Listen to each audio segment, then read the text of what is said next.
UFC Fight Night, Grasso versus Shevchenko 2, full card predictions. UFC Noche, this is. Me starting from the bottom, making my way all the way up to the top. As always, first fight of the night here should be a mismatch as far as I'm concerned. Is Josephine Knutson versus Marnik Mann. Um, I didn't look too much into this fight because we all know what's going to happen here. Josephine Knutson's going to win this fight. This is a setup fight. Setup fights like this that are always going to be one sided. All I had to see from Mardik Man that's making me pick Josephine is uh, Mardik Man. First of all, Josephine's training out of All Stars, which is a good gym. But besides that, the main thing I saw was Mardik Man, her loss in the Contender Series, which arguably I don't even know if she should even be in the UFC. She has no good wins on her entire record at all. You know, beat a 7-6 Amber Brown, 1-1, wins by split. The only decent opponent she faced, who's not even that great, is Bruna Brazil, and she got head kicked by her. She does kind of pressure a lot on the feet, but her pressure is, just her kind of like running straight in. There's no like no good, movement, no like as far as head movement or even like good stance switches. It's just her just charging in, gets head kicked. I really don't like her striking at all. I don't think it's going to be competitive. I think Josephine Knutson's going to win either dominant decision, should be a dominant decision, or even inside the distance. Like I said, I'm just not. Marnik Man does not impress me whatsoever. I was looking at a Contender Series fight, and I was like, "There's no way that this girl even deserves to be in the UFC, even on short notice." So it's going to be Josephine Knutson for me. Not much to say there. Now we're getting into an actual prospect, which is Charlie Campbell, and he's taking on Alex Reyes. I do think Charlie Campbell. I'm going with Charlie Campbell. The first thing I want to point out right away, Alex Reyes took 6 years, about 6 years off from the sport after getting knocked out in the first round in about a minute by Mike Perry. Now I understand Mike Perry is, a dangerous dude. He's in bare knuckle and he's beaten everyone in bare knuckle. I mean, I don't think Mike Perry's lost a bare knuckle fight since he's been there. So it's like good for him. But as far as Alex Reyes, losing in under a minute, that was 6 years ago. He took this many years off. The last time he fought, he was 30 years old. Now he's 36, about to be 37. The dude has been out of the sport for so long. He's fighting Charlie Campbell, who's been, training hard, been in the sport, been fighting, pretty good competition. At least Chris Duncan is a pretty good level, a solid UFC fighter. Chris Duncan's training out of ATT, and he rocked Chris Duncan bad. He rocked Chris Duncan, almost finished him in the first round, and then he just got caught with the right hand right on the chin, put him out. I don't see Alex Reyes doing that. In fact, if anyone's going to find the knockout here, I think Charlie Campbell's going to find it, and I think he's going to find it early. He has very good low kicks. He actually finished a fight via low kicks, but even on the Contender Series, he's throwing some of those low kicks against Duncan. Rock Duncan bad, hurt him. And I think if he can nearly put away Chris Duncan, he should be able to do the same to Alex Reyes here. So I don't think this is going to be a competitive fight. I think Charlie Campbell's going to run through him. One of the easiest picks on the card. And minus 400, I think that's a pretty good parlay piece. If you guys are looking for a parlay, Charlie Campbell should win this fight, absolutely. And I believe he's also training at Longo and Weidman. So he's training with good guys like Frivola. I guess Aljo and Marab are a little bit lighter, but Nazim Sadikov, like he's training with some pretty good competition as well. So that's another factor you have to add on. By the way, in case you guys didn't know, Alex Reyes is actually the brother of Dominic Reyes. I didn't even know that until I started kind of researching a little bit for this fight, but I don't think that matters. I think it's Dominic Reyes has been on downhill slope. His past few fights, Reyes has been out forever. I think Charlie Campbell, it's his fight to lose. Next up is Tracy. Now this is a really interesting one. Tracy Cortez and Jasmine Jasudavicius. Now, I want to say right away, I'm picking Tracy Cortez, but I want to tell you guys something. I picked Jasmine in her last fight. I picked Jasmine to beat Miranda Maverick. I did. I wasn't the only person. I saw some other people picking Jasmine, so I'm not gonna act like I was the only person that did. But most people were on the side of Miranda Maverick, and I understand why. But Jasmine, she went in there in Canada. She won the fight. She looked good in that fight. But I just don't see her being able to defend the takedowns of Tracy Cortez. I've never been really high on Miranda Maverick. I think she's okay. I don't think she's like a top 10 level talent or like a top five, especially a top five level talent. I really just don't think like I said, she's all right, but I don't never really saw what everyone else is seeing in her. But for Tracy Cortez, she has the wrestling.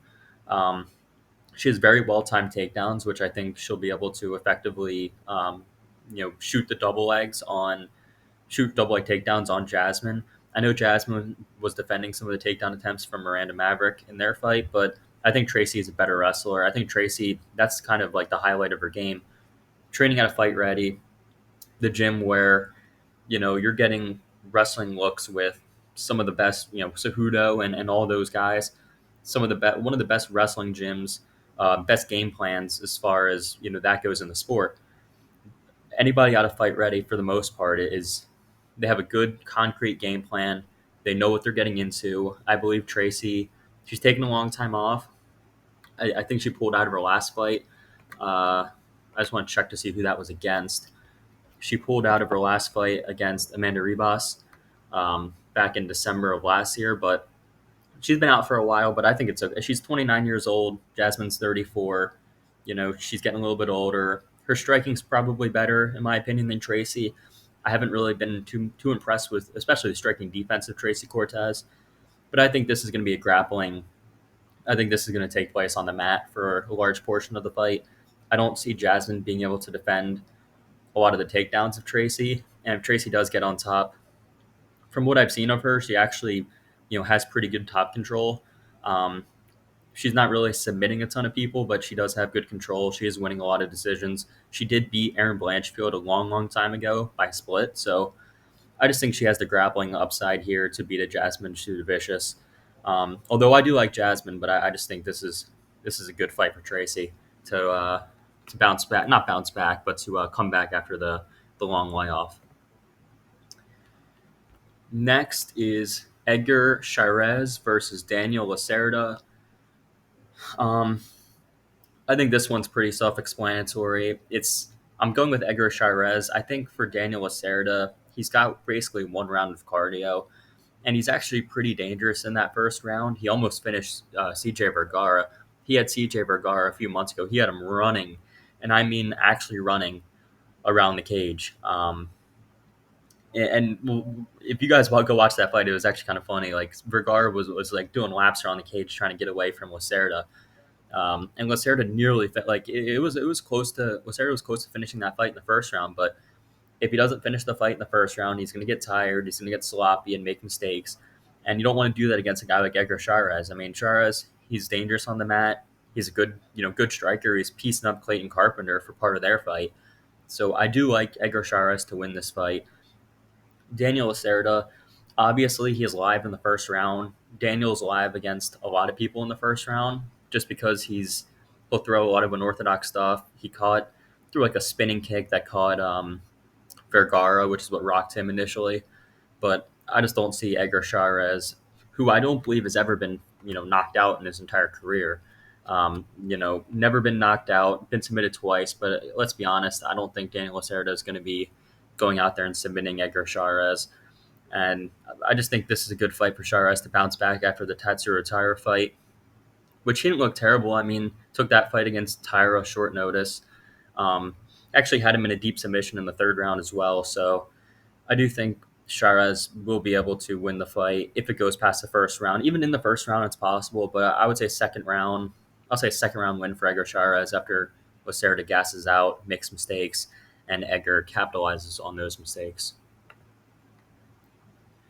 Moving along, we have Roman Kopylov versus Josh Fremd. Look, I'm going with Roman Kopylov, but I'm a little bit uneasy about picking Kopylov. I actually think Kopylov is. I was underrating him a lot, especially 2 fights ago when he was fighting Punahele Soriano. I should have known that he would, improve on his wrestling defense. And Punahele Soriano is not really, even though he has a wrestling background, I believe at the D2 or D3 level, Punahele Soriano doesn't wrestle in his fights. Should have known that he wasn't going to wrestle and Roman Kopylov was just going to piece him up.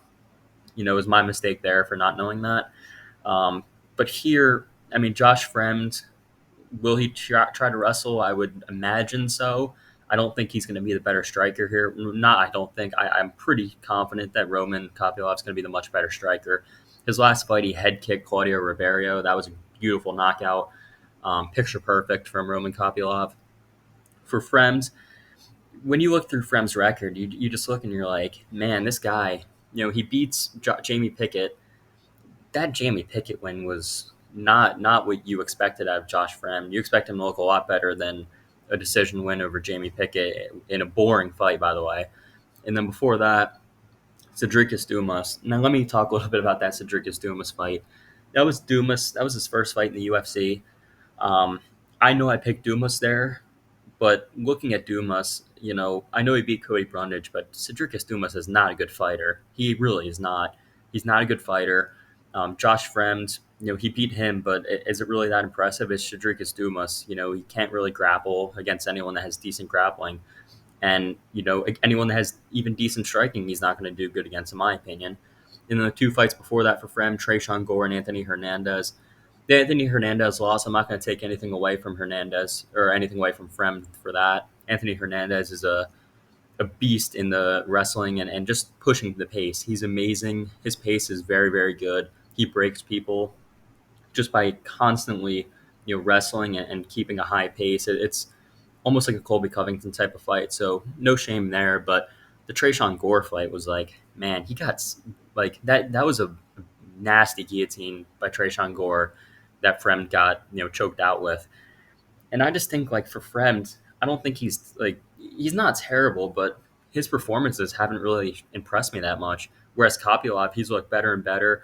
I think his wrestling defense is good or very much improved. I'll say that, especially from his first few UFC fights against Carl Roberson and Albert Duraev. He's been improving a lot since then. Beat Alessio Di Chirico, beat Punahele Soriano, finished him, and finished Claudio Ribeiro. Those are three finish wins in a row for Roman Kopylov. I think he can probably get a fourth over Josh Fremd. Um, I mean, Fremd's tough. Fremd is a tough guy. He'll try to hang in there, but I think Roman Kopylov will be able to beat him. I don't know if we'll be able to find a head kick again or anything like that, but I do think Roman Kopylov is the side here over Josh Fremd. Lupita Godinez versus Elise Reed is the next fight. This one's pretty self-explanatory. Loopy just take down Elise Reed. I know she likes to strike now, and she's actually. It's such an easy path to victory over Elise Reed. Elise Reed cannot grapple to save her life.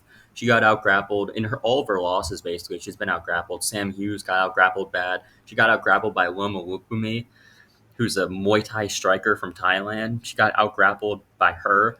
Loopy just shoot takedowns. It probably won't even be competitive if you do. Just take her down and beat her on the ground. Don't do it. She probably can beat her in the striking as well. Although Elise Reed isn't a terrible striker, but just make this easy on yourself, Loopy. Shoot takedowns. Don't be stupid.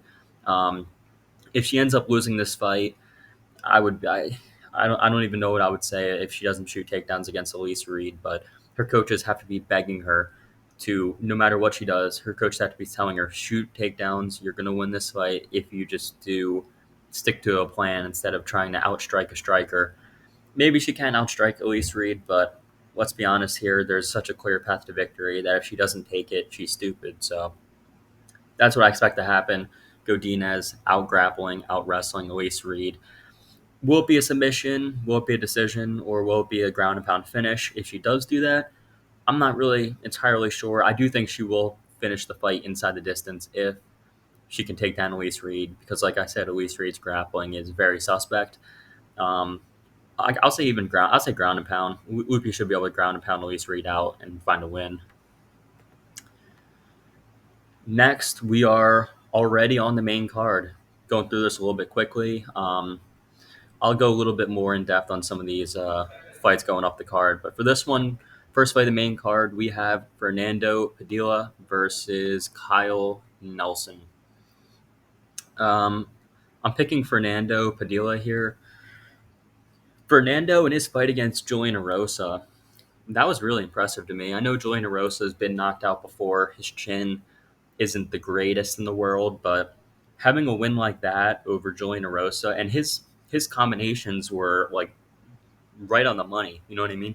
His combinations were slick. They were not really like it was just basically, every single punch he threw landed on Julian Erosa. As soon as he hit him once, he hit him with like 3, 4, 5 shots in a row. Every single one of them landed right on the chin of Erosa, rocked him bad, dropped him, finished him. Good accuracy from Fernando, good boxing. Kyle Nelson, he does have round one power. He has knocked guys out in the first round, although his style is, I don't like his style really. Just pressing guys up against the cage, looking for takedowns, not really getting them. Just kind of, you know, what he's looking to do. Just burn time against the cage by just holding guys up against there. I don't think he's going to be able to hold Fernando Padilla against the cage. And if this is a distance striking fight, I know Nelson has looked better than what I initially would. Um, he looks better than what I initially thought he would over the last few fights. I mean, the Duho Choi fight, he should have lost that one. It was a majority decision because of the point deduction, but he beat Blake Bilder. But I mean, Blake Bilder's like 33 years old, only like 8-1 or 7. What was his record? 8-0. He was 33 years old though. He's not the most experienced guy. Kyle Nelson was also fighting in Canada for that one. I think this is a worse stylistic matchup for him. I don't think he's going to be able to finish Fernando Padilla. I think Padilla has more finishing upside here. And I do think Fernando Padilla, he's also a lot younger. Not that that's going to make a huge difference because Nelson is only 32, but I think this is Fernando Padilla's fight to lose. I think he's just going to put combinations out there on Kyle Nelson. Nelson's probably just going to try to push him up against the cage, maybe look for takedowns, but I don't think he's going to be able to get him. I think Fernando Padilla is going to win this fight pretty clearly. Next is Daniel Zellhuber and Christos Yagos. Another one kind of similar to the Kyle Nelson fight for Yagos. I just don't see it happening. I think Daniel Zellhuber wins. Daniel Zellhuber is an extreme couture guy. Extreme couture guys have looked, look at Sean Strickland, right? Sean Strickland's a perfect example of an extreme couture guy. It's been putting in the work, looked amazing against Izzy. People say Izzy was off that night. I mean, I picked Izzy to win. I'm not going to lie about it. I mean, I thought Izzy would beat him pretty clearly, and Sean went out there and destroyed him. So, fantastic fight for Strickland.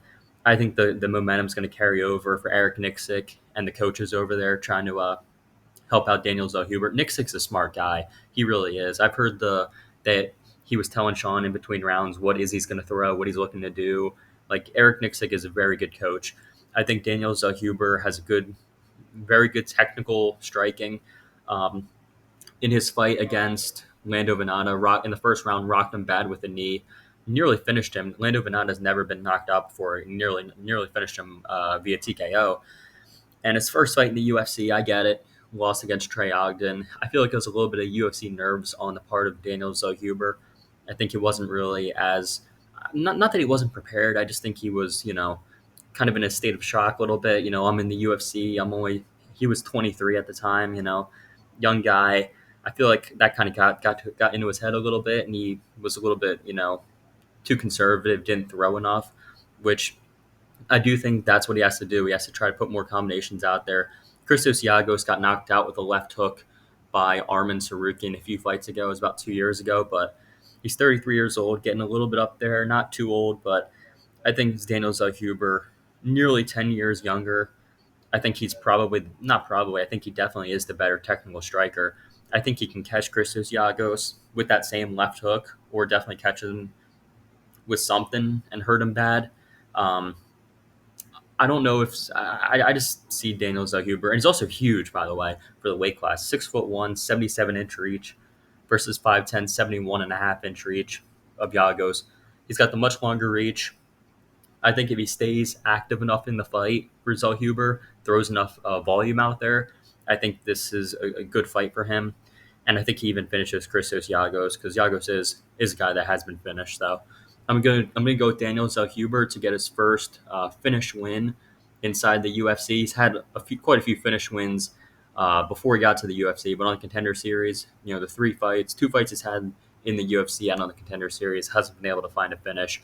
I think this is going to be the point where he kind of turns, flips the page over, turns the corner, and starts to really make a run at only 24 years old and finds a finish over Christos Giagos. Featured fight is the, I believe, 18-year-old still, about to be 19, but still 18-year-old Raul Rosas Jr. versus Terrence Mitchell. Listen, guys, I'm going with Raul Rosas. I understand that Terrence Mitchell, just by looking at him, you're like 14-3 record versus Rosas, who just lost to C-Rod. C-Rod's a good fighter. He is a very good fighter, C-Rod. Terrence Mitchell is not a very good fighter at all. Terrence Mitchell is an Alaska FC fighter who hasn't fought the best level of competition whatsoever in Alaska. You look at some of his opponents, I mean, who are these guys that he's beating on the regional scene in Alaska versus Raul Rosas, who's 18 years old, already beat Mando Gutierrez on the Contender Series, beat Jay Perrin, loses to C-Rod after winning the first round. This guy, Raul Rosas, is a very talented fighter. He's 18 years old. He has a ton of time to develop. I guarantee you, even in that last fight 4 months ago against C-Rod, I guarantee you in the few months that he's been, he improved. I guarantee you he improved drastically in a few months. A few months' time for a guy that's as young as Rosas is huge. Imagine a year from now how good he's going to look, or 2 years, or 3, or even 5 years. This guy's got a ton of time in the sport. I want to see him keep developing, keep getting better. He's such a young fighter. This is should be an easy fight for him. Terrence Mitchell's last fight got choked out by Cameron Simon, or ground and pounded, but got beat up on the ground by Cameron Simon. I think Rosas is going to just take him down in the first round and choke him out. Rear naked choke for Raul Rosas, round 1. I don't think it's going to be very competitive. I don't think Terrence Mitchell is UFC caliber, and Raul Rosas Jr. showed he at least can beat the bottom level UFC fighters, which is very impressive for his age. And training out of Vegas as well, got some training in with Sterling. I think this guy's the real deal as far as, he should be able to beat Terrence Mitchell. Setup fight as well. Terrence Mitchell is just not on this level. Raul Rosas Jr., first round sub. Book it. Co-main event is my favorite fight of the night. I do like the Grasso and Shevchenko main event. I am looking forward to that as well. But this one for me is my favorite fight of the night, definitely. Kevin Holland versus Jack Della Maddalena. I'm going with Jack Della Maddalena to beat Kevin Holland. The reason I'm going with Jack is because I just think his box. I understand Kevin Holland is a dangerous striker. Don't get it twisted. Holland is a dangerous striker. He's a better grappler. Black belt under Travis Lutter. Very, very good grappling for Holland. Last fight, beat Michael Chiesa, submitted him. But in this one against Jack Della, he's not shooting takedowns. He almost never. He's not going to. We know Kevin Holland's not going to wrestle. So now we're left with a striking fight, right? We're left with a stand-up affair, a striking fight, and we're looking at Jack Della Maddalena's boxing, versus Kevin Holland striking. And I know Kevin Holland is going to have a big reach advantage here, 81-inch reach, 6'3" to the 73-inch reach of Jack Della. And it's going to be tough for Jack to close the distance, I believe. But if he does close the distance, especially against the cage, if Holland backs up against the cage, I think Jack's going to rip him with body shots. I think Jack Della has terrific body shots. And I do think 170 is the right weight class for Holland. I think he's a little bit undersized as far as strength goes at 185.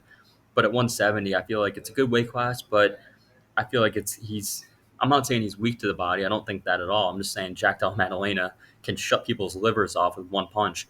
He's done it before. I think he could do it here. He could really weaken Holland to the body with liver shots, maybe come up top and clip him bad. Holland's never actually been knocked out. I know he has one TKO loss, which was in between rounds to Wonder Boy. But I just see Jack Della Maddalena, even if it goes to three, I just see Jack Della outstriking Holland, just trying to push him up against the cage, close the distance, and just ripping those combinations to the body, coming up top. And the dude, his boxing is slick. His last fight uh, against Basil Hafez is kind of why some people are doubting him a little bit. That Hafez guy was definitely roided up. I was watching that fight and I was like, this dude Hafez shot like 20 takedowns nearly on Jack Della Maddalena. He kept shooting over and over and over. Holland's not going to shoot 20 takedowns. I don't think, that Hafez guy I don't know what he's on, but he's definitely on something. Short notice fight, shot 20 takedowns, you know, got ripped to the body and still shot takedowns and still didn't gas out. Like, I don't think Holland's going to be able to take some of the punishment that Jack's dealing out. I don't think he's going to wrestle. I think this is, if it stays on the feet, which I expect it to, I think Jack Della Maddalena eventually either finds a TKO win over Holland or just beats him via a decision in a fight where it can be a little bit competitive, but I just think Jack is the better boxer, especially if he backs Kevin Holland up and starts getting into that, like into the pocket. I think in the pocket, especially, I think it's going to be a clear advantage for Jack Della Maddalena. At range, Holland's dangerous. In the pocket, Jack's going to really rip him to the body, rip him to the head. It's going to be a rough night for Holland if he lets Jack Della get in range. So Maddalena is the pick for me. And lastly, it is the main event of the evening. The second fight between Alexa Grasso and Valentina Shevchenko. I'm going with Alexa Grasso to retain her belt. I think Alexa Grasso, first of all, Valentina is 35 and a half years old to 30 years old of Alexa Grasso. That's the first thing I want to throw out there. Valentina is getting a little bit older. I do think she's been slowing down her last few fights. The fight against Talia Santos a year ago, that was when I know Talia Santos is good, but I do think that's the fight where she really started to slow down. And then in the fight against Alexa Grasso, not to discredit Grasso, I think Grasso's, that was a good win for her, but I just don't think Valentina's the same fighter that she once was a few years ago. And I think Grasso's just improving.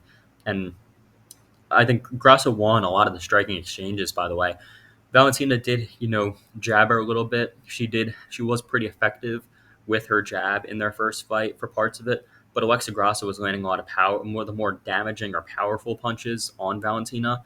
A lot of the straight shots, the 1-2s were landing for Grasso. And Grasso, she was getting taken down.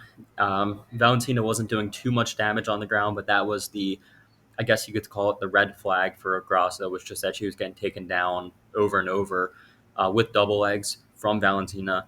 I think if she works on that, if she works on defending the takedowns, if she can keep this fight standing, I think in a striking fight, Alexa Grasso is going to win.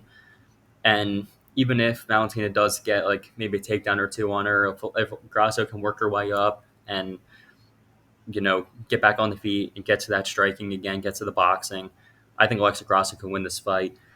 I'm going to predict it's a competitive fight, but I do think Grasso. I think it's more of a Edwards Usman 3. I've seen people say that. I think it can be very similar. I think it can be a fight where Valentina's a little bit hesitant to throw. She knows she got submitted in the last fight. She doesn't want to make any mistakes, whereas Grasso's just, basically flowing better. She's, landing punches. She's just looking better on the feet than Valentina. And I think Valentina's going to just be too afraid to make that mistake where she, Alexa can hop on her back or Alexa can, finish her. And I do think Alexa Grasso is going to win again. I think Alexa Grasso is going to win the fight, win the rematch, retain her belt. I think it's probably by decision this time. I'm going to say 49-46 on one card, 48-47 on the other two. I'll say it's a close fight, but I do think Alexa Grasso will edge it out in the end. So Alexa Grasso is the pick in the main event. Although I will say, I do want to see Aaron Blanchfield fight for the belt. Aaron Blanchfield is an absolute dog, and I would love to see a Grasso, and if Grasso wins this, I would love to see a Grasso and a Blanchfield fight. Tatiana Suarez is going to be in the mix too. Well, she's a 115, I guess now, but either way, good night of fights here. UFC Noche, uh, definitely the people's main event, Holland JDM. But we'll see how it goes. Thank you guys very much for watching, and I will see you in the next one.